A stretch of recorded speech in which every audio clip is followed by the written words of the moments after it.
मैं स्कूलों में जाता हूं, आजकल एंटरप्रेन्योरशिप कैरिकुलम पे जब से चर्चा हुई है, हैप्पीनेस एंटरप्रेन्योरशिप पे बात करता हूं, वहां उनसे पूछता हूं, बच्चों से, 1000 बच्चे सामने बैठे होते हैं, 2000 बच्चे सामने बैठे होते हैं, उनसे पूछता हूं कि आप में से कितने लोग नौकरी करना चाहते हैं। आप में से कई स्कूलों में आके मैंने ये प्रयोग किया है, 99.1%, 99.9% बच्चे तक कहते हैं साहब हम नौकरी करना चाहते हैं, असेंबली में बैठ के।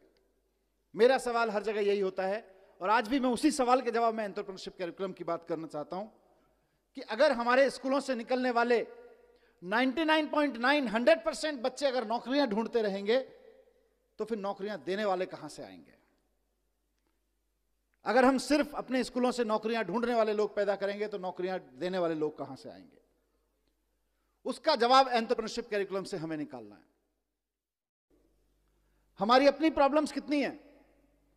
हमारी प्रॉब्लम्स हैं कि आज हमारे यहां लड़के लड़कियों को हम बहुत अच्छा पढ़ा के उनके हाथ में डिग्रियां दे रहे हैं, लेकिन उनकी बेचारों की स्थिति यह है कि देश के किसी भी कोने में अगर किसी सरकारी डिपार्टमेंट में चपरासी भी की नौकरी निकलती है तो पीएचडी, पोस्ट ग्रेजुएट, ग्रेजुएट लड़कों की लड़कियों की लाइन लगी होती है। 3-3, 4-4 हजार बच्चे उसके लिए अप्लाई करते हैं, लाखों लाखों लोग उसके लिए अप्लाई करते हैं।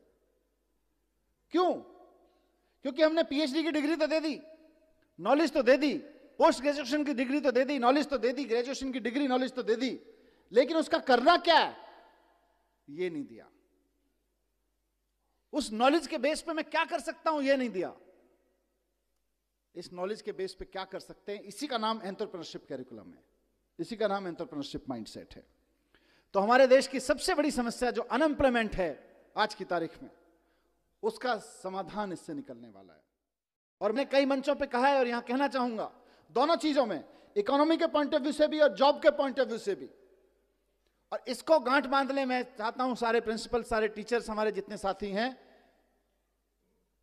कि जिस वक्त हम देशभक्ति की बात करते हैं ना, कि जब दुश्मन की सेना सामने खड़ी हो तो देश के लिए जान देना देशभक्ति है, लेकिन जब बेरोजगारों की सेना सामने खड़ी हो तो देश के लिए नौकरियां देना देशभक्ति है।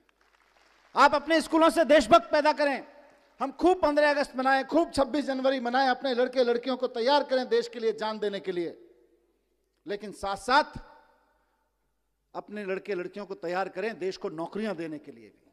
क्योंकि नौकरियां नहीं रहेंगी तो जितने सुसाइड देश भर में हो जाते हैं उससे कहीं ज्यादा, उससे कम लोग बॉर्डर पे मारे जाते हैं, अगर आप बॉर्डर की बात करें तो। अभी दुश्मन की सेना से जो खतरा है वो तो होता ही है, किसी भी मुल्क को होता है, लेकिन सबसे ज्यादा खतरा देश के नौजवानों को आज बेरोजगारी से है। और बेरोजगारी का मुकाबला करने के लिए हमें देशभक्त पैदा करने पड़ेंगे, ऐसे देशभक्त पैदा करने पड़ेंगे जो हजारों हजारों लोगों को नौकरियां दे सकें।